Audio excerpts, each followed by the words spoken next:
Hi, welcome to the video. So today I'm going to cover how to transition between arpeggios without it being so obvious that you're doing that, to kind of blend them into a more smooth transition.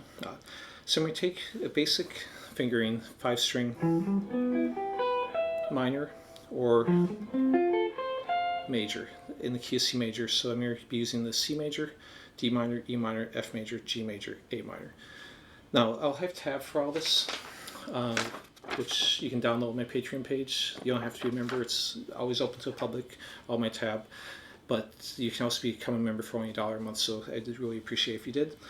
I'm going to focus more on the bass notes for this video. Now, a common way to transition between two arpeggios that I've shown in other videos would be something like this. If I'm doing A minor to E minor to G major, I'm using notes in common, two notes that are shared by two different arpeggios, and that note in common is where it's changed from one arpeggio to another. That's from a video which I'll link up in the corner, called My Favorite Arpeggio Exercise, so you can check that out if you want, but I'm not going to do it in this one because the two arpeggios I'm going to use will not have any notes in common unless you switch them to a seventh, but if you keep them as triads. So I'm going to take a basic like E minor arpeggio, and then shift it to D minor. Now, even if you do this without a big pause, it's going to still sound very much like two different arpeggios, and that's what I want to avoid in this video. Sometimes that's okay, but in this case, I want to kind of disguise it a little bit. So the way I'm going to do that is, for one thing, take away the shift on the change of arpeggios. If you shift in the middle of our arpeggio and don't shift when you're changing between the two different arpeggios, it'll become less obvious that you changed arpeggios. So we keep the arpeggio change in the same position. Another thing I'll do is I won't ascend and descend on both arpeggios. I will ascend in one and they'll descend in the next one. So, for example, I'll go. So I think that's much less obvious, even though I still played in E minor to a D minor. So it's going to change the fingering on the D minor. Instead of doing this normal one here, I'm going to be coming back here and using this fingering and then shifting. That allows me to stay in the same position as the E minor. So you can also take that and leave off that shift altogether. So for example, on this D minor, it's D, F, A, D. So I could just leave off the root, and the root's still here, F, A, D. I still have all the three notes from the minor triad. And just it would be considered inversion because I'm not starting on the root. I'm starting on the minor third in this case, so it's the first inversion. And then that would sound like this. Again, less obvious. I just played two arpeggios on it. And I can, when I'm trying to make it more musical, I can add scales in it too, so I don't have to keep it just arpeggios. I can go something like this. So there I did the same two arpeggios, but I put a little scale run in between the change from the D minor to E minor, and then I added the extra note at the end too. So that was just the first line here. We're going to get into a lot more stuff. And it will all be in the tab. And I'll also keep, on like this next exercise I'm going to show, I wrote the fingers, 1, 2, 3, 4, underneath the exercise and also the picking directions. So I'm doing the economy sweeping type action on. So I'm going to take that first lick we did, where you, and I'm just going to move that through all of the arpeggios in the key, off this root, 5th string root.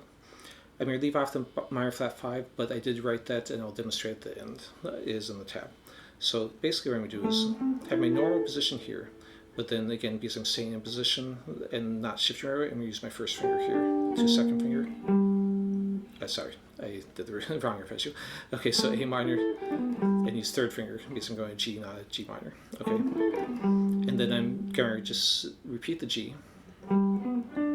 So I get the whole, this way I can do all of the different positions. And then what's nice on this is as I come back up,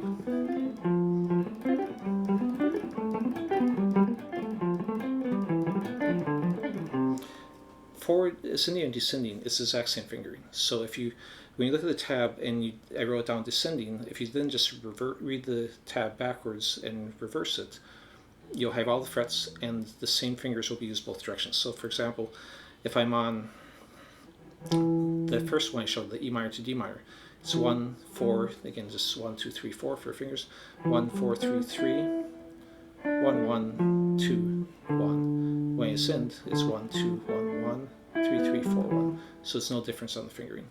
Now the one that I point out, when you go up to the E to F position, a lot of times I might use this finger. That forced me to jump back one, but it's definitely usable. In this one I'm using a third finger because that's the same fingering I used when I descended, and that then keeps me in position where I don't have to do any shift, So it's up to you. You can play with these fingerings. If you find one that you like better, go ahead and try it. That's fine. The next exercise I'll do is I'm going to basically make this exercise sound a little bit less like an exercise by not ascending and descending off every one of them. So I'm going to take that first one, but then when I would ascend back on this G, I'm just going to go ahead and skip that set of 2 chords or arpeggios and move down to F. And then same thing. So I'm still playing all 6 of the arpeggios, but I'm only ascending or descending once on each one. I'm not doing any descend on one, then ascend back on the same one. So same thing if I went forward.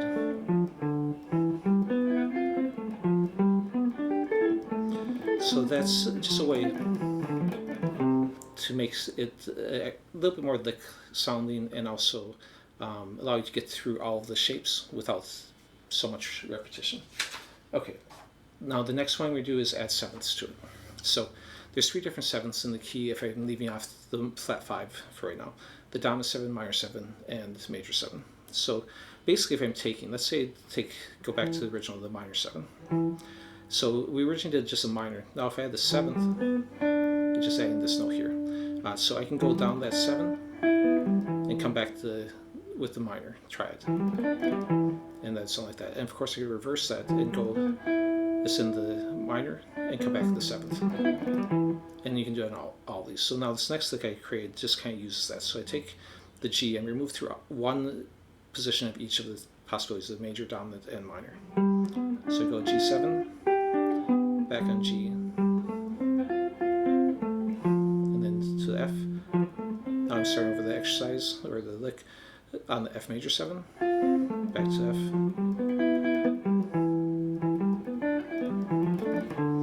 So a little bit faster.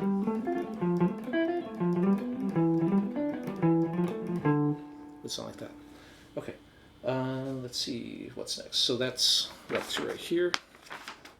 Now we can go ahead and play that skipping idea we did previously, but using the whole arpeggio, the 5-string shape. So I'll kind of run through it slow. Now at this point, to transition into the next one, it's not going to be as fluid as the bass ones. That's why I focus more on the bass ones. I could at this point either slide down a note to come up in that, or I could switch. So I think that in this case that hides a little bit more. The slide kind of emphasizes that change, but if I come down here, I think it's a little less obvious. So I'm going to come here and again reach forward for this, and then normally I'd use my pinky if I'm coming down my E minor, but I'm going to use my 3rd finger since I already used my pinky up there.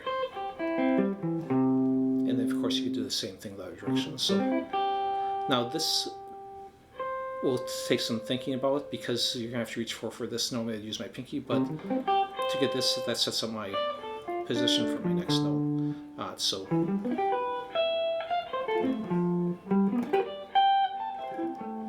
Okay, so you can do that too as another option.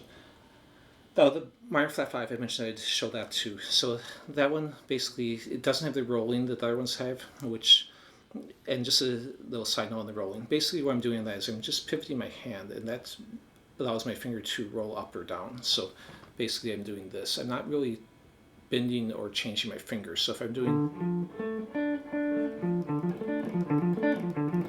so that's how I do the rolling. Now I know some people don't like rolling, so for you guys, sorry about this video. I know it might be kind of torture to get through it if you're trying to do all these rolls. So minor flat 5, rather than the normal minor, which would be here. The 5 is flat, so it ends up being back here. So you could definitely add that in, but it's can be used less often, and it kind of breaks the flow a little bit. So I wanted that as optional that you can add in if you want to at the end when you do the C. If you want to come back into B minor flat 5, you can. All right, so let's go ahead and take a look at this. So the first line was just me showing the different possibilities between the E minor and D minor, including the inversions and the adding scale notes. Then I get into that descending run of the basic idea. I wrote then if you just reverse it, you can come back, just read it backwards. So if I'm on, wherever it is, and the fingering will be the same. And then over here, variation, you can skip. So it just go A minor to G, then skip the next one, go F to E minor, skip the next one. And I demonstrated that already. Then I have the 7th fingerings down here. Where am I? Yep, right there. And then at the bottom, I have the skipping positions using the full one and the minor flat 5, and just showing how you can, at the bottom down here, use a minor or a minor 7 in either order. Okay, so if you like the video, please click like, leave a comment, subscribe, any of this stuff. All of it helps me to get my channel to grow. I finally crossed over 500 subscribers, so I'm excited about that, but I need 1,000 before I can get monetized or even apply to be monetized, so still a ways to go, but at least I'm halfway there. So thanks for watching.